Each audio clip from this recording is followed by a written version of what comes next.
Hello students, देखिए IT advance का एक क्वेश्चन लेते हैं ट्रिग्नोमेट्रिक इन्वर्स फंक्शन से। ये question fill in the blanks में आया था 1989 में। इसके अंदर फिर पूछा गया है the greater of the two angles, capital A और कैपिटल बी, इन दो एंगल्स में से आपको बताना है कौन सा एंगल बड़ा है कौन सा छोटा है, ये देखना है। तो सबसे ज़रूरी इसके अंदर देखो आईआईटी में क्या थोड़ा फंसाने वाली बात ही हो जाती है, स्टूडेंट इसमें 2tan इनवर्स x का फॉर्मूला अप्लाई करना चाहता है, जबकि हमें ये देखना है कि बड़ा या छोटा कौन सा है। यानी एक्यूरेट वैल्यू ए और बी की हमें नहीं फाइंड करनी, हमें ये भी पता पड़ जाए कि ए 60 से ग्रेटर है और ये पता पड़ जाए कि बी आपका 30 से छोटा है, तो ए ही बड़ा हो गया ना। अगर मैं आपसे कहता हूँ कि ए ग्रेटर देन 60 डिग्री है और मैं कहता हूँ बी लेस देन 30 डिग्री है, तो इसका मतलब ए ग्रेटर हो गया। तो अगर हम कुछ ऐसे रिजल्ट पे पहुँचते तो शायद हम इस क्वेश्चन को इजीली सॉल्व कर पाएँ।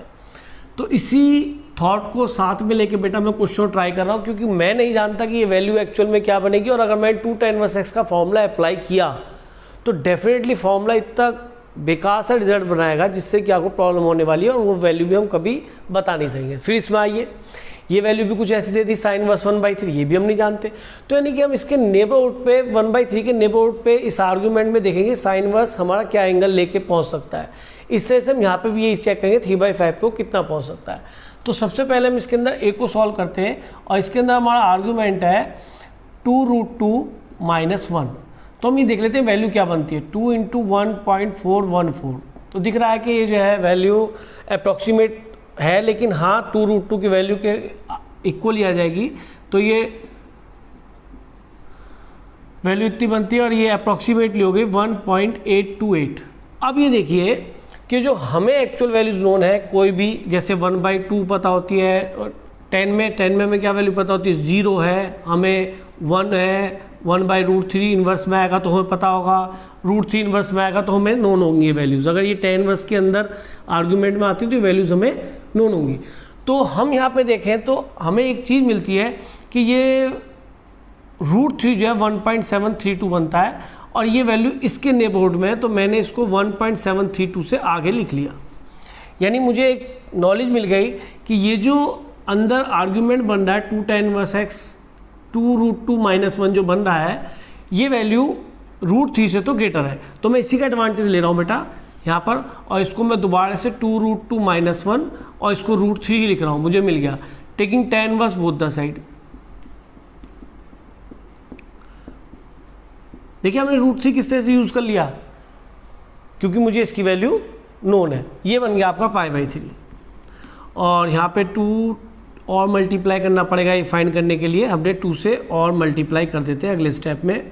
2√2 - 1 × 2 किया तो 2π/3 ट्वाइस ऑफ 2tan इनवर्स 2√2। अब यहाँ पे आता है सर मैक्सिमम नहीं पता पड़ रहा, तो एक चीज़ बताइए, ये पॉजिटिव आर्ग्यूमेंट है, tan इनवर्स कहाँ तक जाएगा, -π/2 से +π/2 होता है, तो पॉजिटिव ही रहेगा, तो लेस देन π/2 ही रहना है ये, ठीक है। तो हमने इसे लेस देन π/2 यहाँ पे लिख दिया। और जब हम इसको 3 से मल्टीप्लाई करेंगे, 2 से मल्टीप्लाई करेंगे तो ये पाई तक पहुँच जाएगा। तो इसका मीनिंग मुझे जो एंगल ए फॉर्म हुआ है वो मेरे लिए 2π/3 2π हो गया, यानी कि 2π/3 का मतलब 122 पाई, दैट इज़ 2π/3। ये मेरा एंगल ए है। तो मुझे ए की एक जानकारी मिल गई यहाँ पे कि ए आखिर है कहाँ, और मैं अब बता सकता हूँ कि वैल्यू 2π/3 से ग्रेटर, पाई से लेसर है। तो एंगल ए के बारे में आपको क्लियर हो गया होगा, ठीक है। अच्छा, अब आगे आते हैं बी पर। बी के रिगार्डिंग बात कर लेते हैं। तो यहाँ बी में एक इसका कंपोनेंट है 3 sin इनवर्स 1/3। तो क्यों ना पहले 3 sin इनवर्स x को सिंप्लीफाई कर लेते हैं। तो 3 sin इनवर्स x का फॉर्मूला होता है sin inverse 3x - 4x³।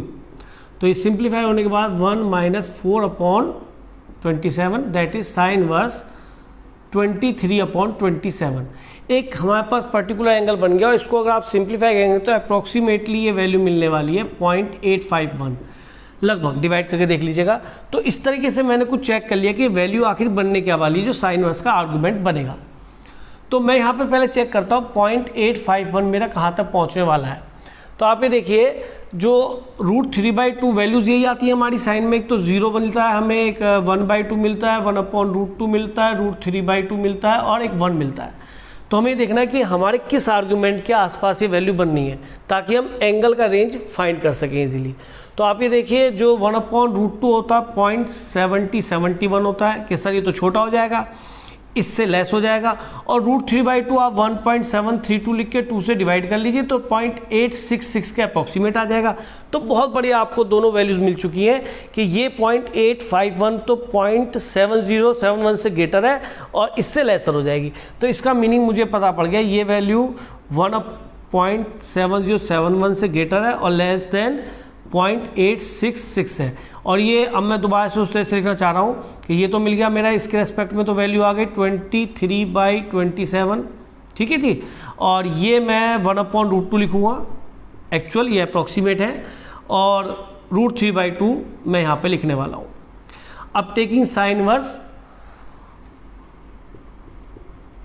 To this inequation, तो इससे हमें बेटा ये पता पड़ जाएगा कि एक्चुअल में ये एंगल कहाँ तक जाएगा, और जबकि ये तो इसका कंपोनेंट ही है, अभी तो हमें ये भी फाइंड करना पड़ेगा। पर चलिए ठीक है, ये आपको वैल्यू देगा π/4 साइन इनवर्स 23/27 और ये π/3। अब कितना, ये तो वैल्यू आपकी आ गई, इसका एक कंपोनेंट, और एक वैल्यू ये और चेक कर लेते हैं कौन सी बचती है आपकी, साइन इनवर्स 3/5। तो इस साइन इनवर्स 3/5 कितना बनना है, तो 3/5 सोल्व करो तो 0.6 के नियर अबाउट ही आता है, एक्चुअली 0.6 ही आएगा। तो अब इसके अंदर देखते हैं ये वैल्यू हमारी किससे ग्रेटर होगी। देखो ये हाफ से ग्रेटर है, 0.5 होता है, और 0.70 लो तो 1/√2 से लेसर है। इससे मैं फिर से वही साइन इनवर्स लेके इसका, और मैं ये देख पाऊंगा कि ये वैल्यू किस एंगल में आने वाली है। तो taking sine inverse of it 3/5 and sine inverse 1/√2। तो मुझे 1/√2 पता था यहाँ से कि 0.7071, तो ये वैल्यूज़ याद होनी चाहिए। पता पड़ा आप इन्हें निकालते रहेंगे तो परेशान हो जाएंगे। और कभी भी कोई भी, देखो आपको ऐसा क्वेश्चन 1-2 बार ट्राई करना चाहिए, क्योंकि हम इस तरह क्वेश्चन अपने तैयारी में ट्राई ही नहीं करते, और ये रीज़न है कि वहाँ पे इस तरह क्वेश्चन नहीं हो पाएंगे। लेकिन इस तरह क्वेश्चन हमेशा बनते रहे कंपटीशंस में, तो स्टूडेंट्स को वैल्यूज नोन होनी चाहिए। ये 0.7071 होता है, ये 0.866, इसे तो फिर भी आप इजीली निकाल लेंगे। तो ये वैल्यूज नोन होनी चाहिए आपको। 1/√2 याद होना चाहिए, √3/2 सीधा याद होना चाहिए। तो अब आगे चल लेते हैं। तो ये साइन इनवर्स 3/5 हो गया आपका π/6 से लेकर और π/4 तक।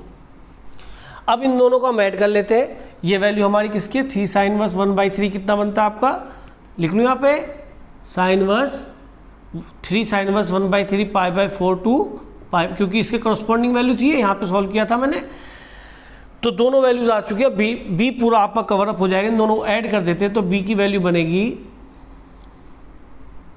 बी की वैल्यू आपकी बनेगी, इन दोनों को ऐड कर दीजिए, 3 sine inverse 1/3 plus sine inverse 3/5। तो π/6 और π/4 का मतलब π/6 प्लस π/4, और ये बनेगा बेटा π/4 प्लस π/3।